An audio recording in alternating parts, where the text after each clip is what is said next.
Yeah, I write all the time.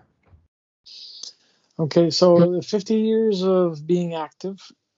You've been writing all the time. You released two albums during COVID, and this particular new album is fresh off the press. Um, Right. any particular influences that actually gave you wings to actually compose? I know you write all the time, but there must have been some form of direction that kind of tickled your fancy to actually make this album the way that you did. Yes. You know, an amazing thing has happened. So let me start back in 2016. My husband and partner of 35 years passed away. Oh, Yeah, which was very sad. He was a wonderful guy, Richard Del Belso. And it seems like almost every year since he died, I've recorded an album, which was more than I was recording before. And that actually helped my career because it made the disc jockeys, you know, the jazz disc jockeys, know me and like me actually. And they got very familiar with me. So before, when I was charting sort of in the 20s, 30s on the chart, I suddenly started charting in the 10s, like 13 and 14. And the last two albums, I've been in the top 10. So this album charted, it went up to number 4 on the jazz charts. So the last album, Late Bloomin' Jazz Man, charted at number 7, and I was really excited by that. And that was sort of the fuel. I thought, wow, I want to capitalize on this and keep going. And on a subject matter thing, on the last record, I started talking about my age because I'm in my 70s. you don't look And it. thank you. You And really I don't don't, look it. no, thank you. I've got good genes. That's all. You know, my parents both look really good. My brother looks even younger than me, and he's 80s, 82. Oh wow. So he looks fantastic. But I wanted to talk about what it means to be a vital person who's older. You know, most of the Great American Songbook was written by people in their 20s and 30s. So it's actually fairly unusual, somebody my age still so active. I mean, you know, Dave Frischberg was, and Bob Duro was.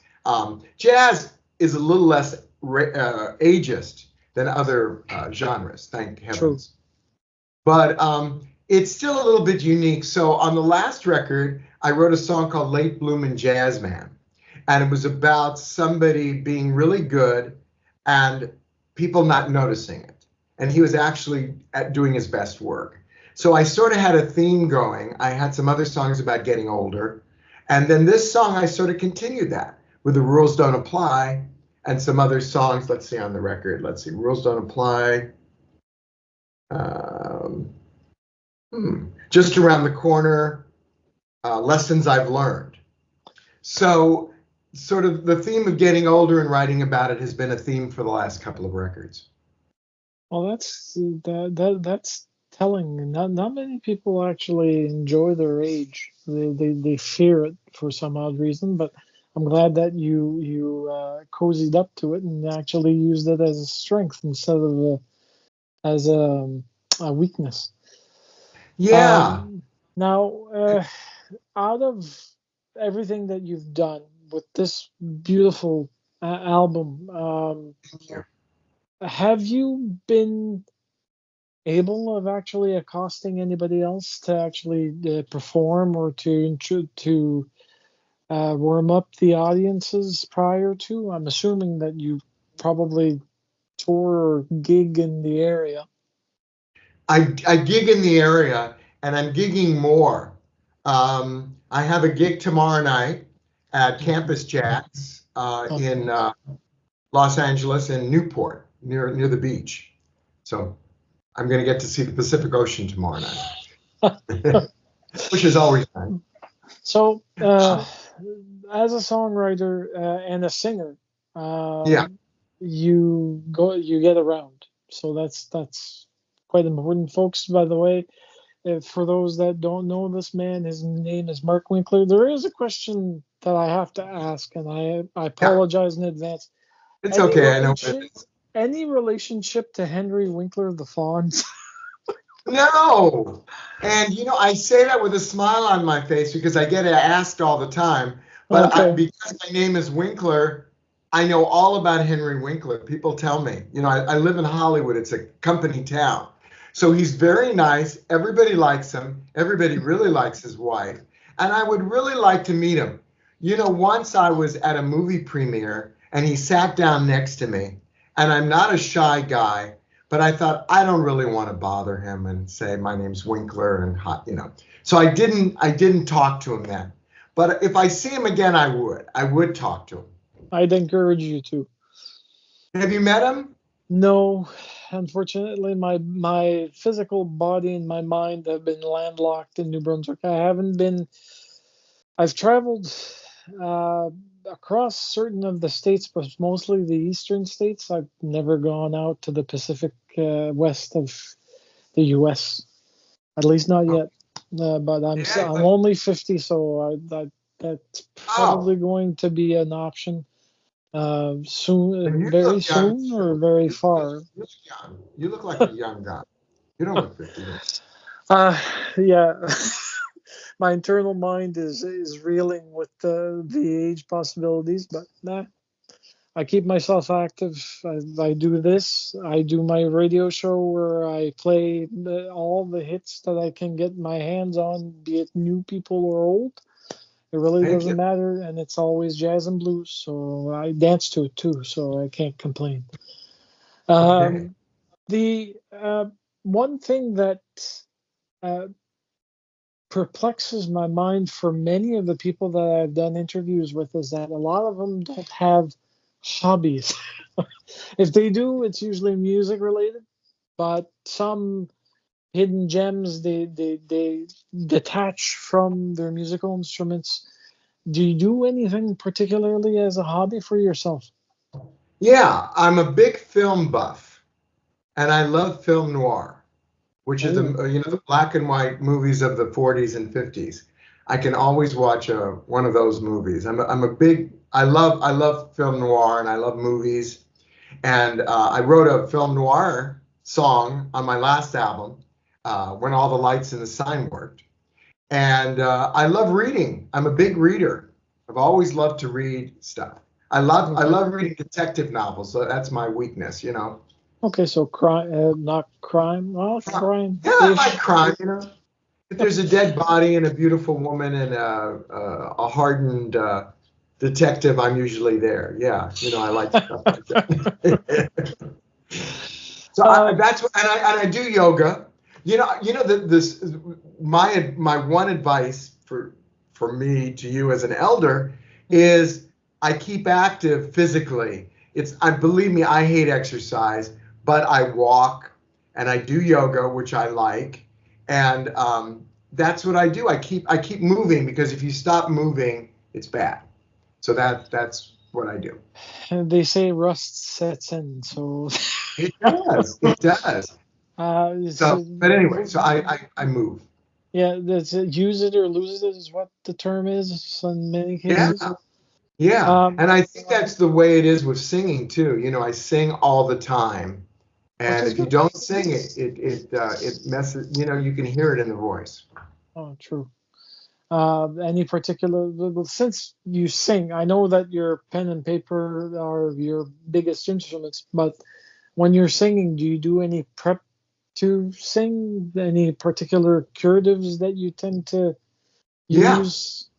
hmm Uh, I take singing lessons. I hadn't taken singing lessons for 30 years, and I got COVID 2.5 years ago, and I really couldn't sing very well for about 4 months, and it was one of the worst things that ever happened to me, and it drove me back to singing lessons, mhm, and I really love it. And the woman I'm taking with is great, Lillian mhm. So I don't even know how to pronounce her last. It's Singpel, I think. Lillian. And I've really been enjoying it. And it's sort of, I've been discovering new facets of my singing. So that's been fun for me. And I I do know bunches of things. you do a bunch of exercises, you say? Oh, yeah, yeah, Okay. yeah. Lip Um, trills and blowing through a straw and, okay, you know, so all the vocal exercises that tend to be more common than uncommon for those that don't sing. right. Um, folks, by the way, he offers through his website songwriting lessons, That's right. which which from a 70-year-old man who doesn't look 70 is probably, if you're looking for songwriting, your probably best bet is to go with him because the lyrics that he has on his albums are well written, well composed. They adhere to the mind and soul when you actually listen to it. Oh, thank you. So that was your pastimes, your hobbies. Um, as a human being, what would you say your favorite food dish is? Oh, a lot. My favorite food dish. You know something, Yannick? I hate to say this, but I don't know why I hate to say it. I really like Mexican food. You Okay. know, I like enchiladas and tacos and tortillas, and I like Mexican food. I love Italian food, pasta. I like Hmm. carbs, and I like chocolate chip cookies. I'm Oh, not a gourmet. I'm not a foodie. I'm not. no, that doesn't matter. I've had pizza. I've had people I like telling me pizza. more pizza and sushi as their main course or barbecue. Yeah, yeah. You know, I like, yeah, those are my favorites. I like trying to think, ice cream. I'm a sweet guy. I'm not a salt guy. I'm a sweets guy. Oh, And that's good. yeah, So that's my favorite food. I've run out of anything to say. I mean, I can't ask you more because Oh, well, I have more to say, Yannick. Oh, so I want to go back to something, and that is I've been a songwriting teacher now at a college in LA, UCLA yeah. Extension, Okay. for 19 years. And I've been teaching Wow. crafting great lyrics, a songwriter's workshop. And I'm really happy that this year, something I did do in the pandemic is coming to fruition. And that is, I wrote a book on songwriting Oh, and I nice. got it published. So it's a good publisher, Roman and Littlefield, and it's coming out in the middle of August. What's My the book on title? lyrics. It's called The Songwriting Handbook: Power Strategies for Crafting Great Lyrics by Mark Winkler. Okay, I'm And you gonna can have to. pre-order it. I'm And I'm gonna really have to look proud it of up. it. I'm really proud of it because I pepper the book with my autobiography. So I do, you know, when I wrote some musicals that opened on Broadway, I mention opening night of one of the musicals. I talk about meeting different songwriters. It's it's all the stuff you need to know about how to write a great lyric, but it's also my 40-year career as a songwriter or 50-year career as a songwriter. So I'm really excited about that. That's coming out in the middle of August. It's kind of funny because I my better half is an author. She writes books. She Oh, writes mostly.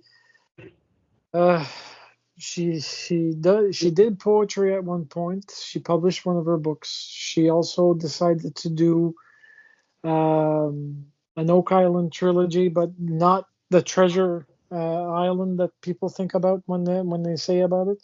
It's more about horror slash I wouldn't say sci-fi, horror slash. It has ghosts. It has oh, some old time religion getting involved.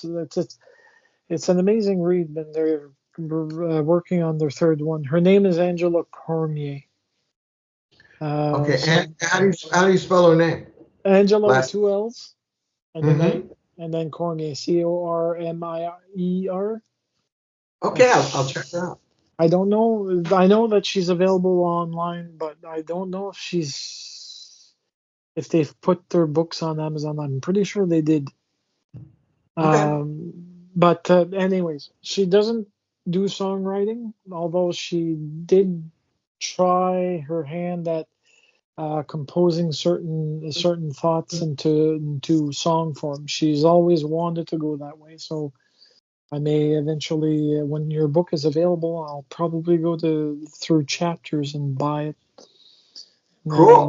give it to her and probably to her son who wants to write lyrics as well. Well, one of the things that amazes me about people is I get asked, well, how do you write songs? Is there a way to write songs? And I go, yes, it's a very specific discipline. There's only really two major forms in songwriting, AABA and verse chorus. So there's a lot to learn as a songwriter. But I feel you start out as a novelist, someone who writes already. A lot of the principles of good writing is translated into good songwriting. Yeah, it's But it's amazing not. because it's amazing that you say that because it's true. Um, Songwriting, if you take the lyrics from, if you can find the lyrics, but if you can read them, it's even better because when you're reading them, you get an actual sense, and then when you put the music to it, it makes more sense. It's like looking at a movie being done with prosthetics and understanding that those particular effects are used for a specific purpose, and you sometimes undervalue it because you don't understand why. Right. Right. Well, people always take my class, and then a third of them drop out because they think it's going to be really easy writing a song. And then when they find out that it actually isn't so easy, they drop it.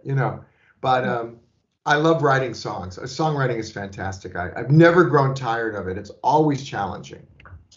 Well, I'm happy that you enjoy your craft and that you haven't given up and that you actually took up singing because I wouldn't have known that you existed. It's only because of the fact that you started singing in during the pandemic, and all of a sudden this brand new album comes out, and I see publications being lanced about who's Mark Winkler. I'm going, I wonder if he has any relations to the Fonz. Nah, that's not possible. And then I should do a duet with the Fonz. Wouldn't that be great? I never thought of that. I don't know if he sings, but there's He does. always a possibility. It's always a possibility. I never thought of that before. What an interesting idea. I guess I'd have to So know. before I forget, since you mentioned that Yeah. you're a big film buff and you love film Yes. noir, is there a particular film that you actually have as your top three? Oh yeah. Oh yeah. So my favorite film noir is In a Lonely Place with Humphrey Bogart and Gloria Graham. And I like the movie so much. I wrote a theme song called In a Lonely Place. It's on one of my albums Okay. called In a Lonely Place. So I've actually recorded on two of my albums. I love that movie. It's a very dark movie. And that's number one. Number two probably is Double Indemnity with Fred McMurray and Barbara Stanwyck. Billy Wilder movie, just love it. And number three, let's go more current. I really like Body Heat, which was in the 80s. It's a neo-noir Why with does that sound familiar? I William think Hurt, Kathleen Turner. who? It's good. Kathleen Turner. She was the femme fatale. Okay, Body Heat. Okay. Body Heat. Okay. So those are my top three. I'm gonna have to check them out because my better half actually enjoys black and white movies. The one that I've watched a few, but the one I still remember was oh, how many was it? 13 Angry Men. Oh yeah, I love that one. Yeah, 12 Angry. They're a that's it. jury. Yeah, That's a jury, great and movie. it's all around the jury room more than the actual Yeah. court case, which was amazing, to say the least. The one that I actually enjoyed was Fred Miller's works. I think it's Miller, George Miller. George Miller. Um, with Sin City and everything else. I learned recently that he wanted to have Mad Max originally in noir style, black and white. Oh, interesting. Yeah, but I wouldn't have. It wouldn't have been the same thing than seeing color, especially the newest ones and the Yeah. follow up that they have with a girl that's coming up in the post apocalyptic world. Right. Well, Uh, I met him. Actually, my husband worked at Warner Brothers when he came along with the first couple of Mad Max movies. oh, And we nice. went to Australia, and I actually had dinner with him a couple of times, and he's actually a very nice guy. And I actually knew the producers of the movie. I still know one of them, but I haven't seen George Miller in 30 years. But he was a very nice, interesting guy. There So you go, that folks. was nice. From Mark Winkler's life experience, we know that That's right. he loves noir style, and he's actually had the chance of actually having dinner with George Miller. Yeah, So it's great. that pretty much ends the interview. Mark, Okay, thank you so much for doing this. It means a lot my to me, and it means pleasure. a lot to the audience that actually portrays you. They'll get to know you. Okay, And with that, well, I hope that you have a good evening. And thank you, Yannick. It's really nice meeting you. Let's keep in touch.